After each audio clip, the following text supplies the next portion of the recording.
અને આખા પ્રાંગણને તૃપ્તિનો અનુભવ કરવા માટે તૃપ્તિબેન પણ છે, એટલે એ તો મારી મિત્ર છે એટલે મારે એને બેન કહેવા પડે છે.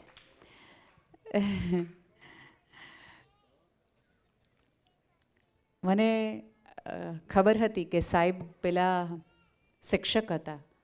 મને હંમેશા એક શિક્ષક જ્યારે સ્કૂલ કરે ને ત્યારે એની સ્કૂલ ઉપર મને વધુ શ્રદ્ધા છે. કારણ કે એક શિક્ષકે શિક્ષણની ફરિયાદ સાથે શાળા કરી હોય. જો હું શાળા કરીશ ને તો હું આ વસ્તુ નહીં કરું, એટલા માટે હું શાળા કરું છું. એટલે આ સાહેબની શાળામાં અમુક વસ્તુ નહીં થતી હોય, કારણ કે એ જે શિક્ષક હશે ત્યારે એને અમુક શાળાઓના પ્રોબ્લેમ એના મગજમાં આવ્યા હશે, એના ધ્યાનમાં આવ્યા હશે કે જો આટલું કરીએ ને તો બાળકને આ સમસ્યા ન થાય, વિદ્યાર્થીઓને આ તકલીફ ન થાય. એટલે એ રીતે પણ આ શિક્ષણ અને આ સ્કૂલ બહુ જ મહત્ત્વની અને સુંદર છે.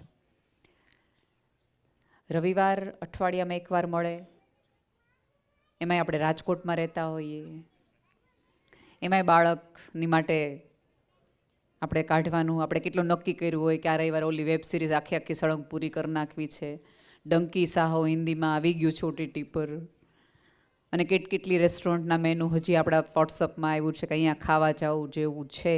અને આ બધાને પૂરું કરી બાજુ પર રાખી અને આપણે નક્કી કર્યું કે ના સ્કૂલે જવું પડશે. કેમ? બાળક કોઈ સમસ્યા છે? બાળક કોઈ ચિંતાનો વિષય છે? આપણા બાળકમાં આપણે કોઈ સમસ્યાઓ જોઈએ છે કે આપણને આપણામાં કોઈ સમસ્યા દેખાય છે? આ બધા માટે આપણે અહીંયા આવ્યા છીએ એવું લાગે છે? ના, આપણને બધી જ ખબર છે. બાળક અવતર્યું હતું એ પહેલાં આપણે ગૂગલ કરી લીધું હતું, કારણ કે હવે તો આપણે ગૂગલ જનરેશન આપી છે ને સભ્યતાને, કે આમાં આમ થાય તો આમ થાય, 3 વસ્તુ આ બાળકમાં દેખાય તો સમજવું કે આપણા બાળકમાં આ સમસ્યા છે. ડૉક્ટરને આપણે હવે જઈને સીધો રોગ જ જ્યોતિબેન કહીએ છીએ કે મને આવું છે. ડૉક્ટરે ડાયગ્નોસિસ કરીને કહેવાનું હોય કે તમને આ રોગ છે. હવે તો આપણે ડૉક્ટરને જઈને સીધું એમ કહીએ છીએ મને એવું લાગે છે કે મને કમળો છે, જોઈ દો. આવતા દિવસોમાં તો આપણે દવા લઈને કહેશું કે આમાં સહી કરી દો ને ખાલી. એવા પ્રવાહની વચ્ચે આપણે આવ્યા છે. એકચ્યુઅલી આપણે બધા ચિંતામાં છીએ. આપણને ચિંતા છે કે આપણું બાળક થોડુંક જિદ્દી થઈ રહ્યું છે. આપણા બાળકને આપણે ખાસ ગમતા નથી. બાળકો પાસે ફેવરેટ ટીચર છે પણ મારી મમ્મી મારી ફેવરેટ છે એવું કહેતા બાળકો એવા નથી. બાળકને આપણા કરતાં વધુ સુંદર ઘણું બધું લાગે છે. બાળક મોબાઈલમાં જ રહ્યા કરે છે. આવી કેટલી સમસ્યાઓ છે. અને પેરેલલ આપણે ન્યૂઝપેપરમાં, વોટ્સઅપમાં બધું વાંચ્યા રાખીએ છીએ કે બાળકોને પણ ડિપ્રેશન આવે છે. તમે વિચાર તો કરો, આપણે ક્યાં લાવીને આખી સભ્યતાને મૂકી દીધી કે જે ડિપ્રેશન દૂર કરવાનું કારણ બની શકતું હતું, થેરાપી બની શકતું હતું, એ વ્યક્તિ હવે ડિપ્રેશનમાં આવી જશે. તમે જો પહેલાં કોઈ પણને ડિપ્રેશન કેવું હતું, થેરાપીના ભાગરૂપે એમ કહેવાતું બાળક સાથે રમો, બગીચામાં જાઓ, બાળક સાથે બગીચામાં રમો, રમતો રમો. એની બદલે હવે એક આખું જનરેશન, એક આખું બાળક છે ડિપ્રેશનમાં આવી રહ્યું છે. શું લાગે છે, વાંક આપણો છે કે બાળકનો છે, સમાજનો છે, વાતાવરણનો છે? બહુ સિફતથી આપણે એવું બધા કહી દઈએ કે અત્યારનું વાતાવરણ ચારે બાજુ એવું છે ને, કાંઈ વાંધો નહીં ભાઈ, બાળક રડે કાંઈ જ વાંધો નહીં. બાળકના પપ્પા ક્યાંય રડતા હોય તો મમ્મી જાજો, બાકી બાળક ભલે રડે, કાંઈ વાંધો નહીં. આવા ફંક્શનમાં એને કંટાળો આવે એ સ્વાભાવિક વાત છે. આજ આપણે શીખવાનું છે કે કોઈ મમ્મી હિંમત કરીને પોતાના નાના બાળકને સમજવા માટે આવા હોલમાં આવ્યા હોય અને બાળક રડતું હોય તો બધાએ આમ જોવાની જરૂર નથી, જો તો કાંઈ સંસ્કાર જેવું છે કે નહીં. રાધર એ સ્ત્રીને હિંમતથી બિરદાવવાનું કરો. વળતી વખતે મેં બહુ સરસ બેન હિંમત કરી, જાહેરમાં બાળક લઈને નીકળવાની ટ્રાય કરી. આપણા બધાની તકલીફ શું છે ખબર છે? હમણાં જ અમે લોકો વાત કરતા હતા અંદર, ત્યારે એવું કહેવામાં આવ્યું કે અત્યારની મમ્મીઓ બાળકોને મોબાઈલ તરત પકડાવી દે. અત્યારની મમ્મીઓ આ બહુ કરે, અત્યારની મમ્મીઓ આ બહુ કરે. ભૂલ ભરેલું ચોક્કસ છે, પણ તકલીફ ક્યાં છે ખબર છે? કે ધારો કે બાળક રડે છે, જીદ કરો છે, આળોટે છે, તો આખો સમાજ, આજુબાજુના જે 10-15 વ્યક્તિઓ જે જોતા હોય છે એ બાળક પછી તરત માં સામે જોવે છે, કેવી માં છો, આટલા સંસ્કાર ન થઈ પા. એ સમયે માને એ મેણા ટોણા આંખથી મારવાના બદલે આપણે આપણામાં રહ્યા હોય ને, અને બાળકને ખબર છે કે મને 10 જણા રમતા ને આડોડતા ને જીદ કરતા જોવે છે એટલે તરત મારી મમ્મી હા પાડી દેશે. આપણે જોઈએ છે બાળક અટેન્શન જ માગતું હોય છે એ સમયે, અને આપણે બધા ભેગા મળીને સામૂહિક રીતે અટેન્શન આપી દઈએ છીએ અને બધો વાંક મા ઉપર ઢોળી દઈએ છીએ. એવું કહેવત છે કે એક બાળકને ઉછેરવા માટે આખું ગામ ભેગું થાય ને તો એક બાળક સરસ થાય. એ ગામમાં માત્ર માં નહીં, માત્ર પિતા નહીં, માત્ર દાદા દાદી નહીં, કાકા કાકી, મામા મામી, ફઈ ફુવા બધા આવી ગયા. આપણે ત્યાં સમસ્યા એ છે કે બાળક કાંઈ પણ કરે છે એટલે 10 જણા સલાહ દેવા આવી જાય છે. ફોર એક્ઝામ્પલ, એક બાળકને અત્યારે બાળક જીદ કરી રહ્યું છે અને મમ્મી ફોર્મ રહે છે, ફોર્મ કે નહીં મળે બેટા તને ચોકલેટ કે મોબાઈલ. એટલે બાળક છે એ રડતું રડતું જીદ કરતું પપ્પા પાસે જાય, મમ્મી મોબાઈલ ના થાય, પપ્પા મોબાઈલ ના થાય, પપ્પા મોબાઈલ.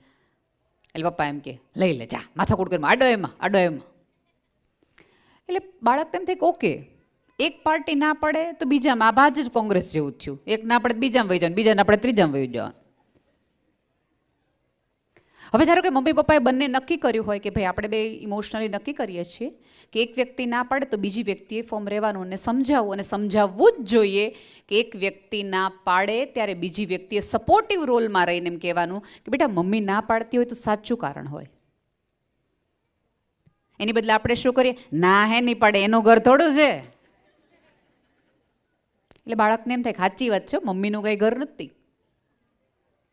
હવે બંને વ્યક્તિઓએ નક્કી કર્યું છે કે ના આપણે આવું નહીં કરીએ, એટલે બાળક દાદા દાદી પાસે જાય, દાદાના ખોળામાં બેસે, દાદાને વાલ કરે ને કેટલું બધું કરે ને.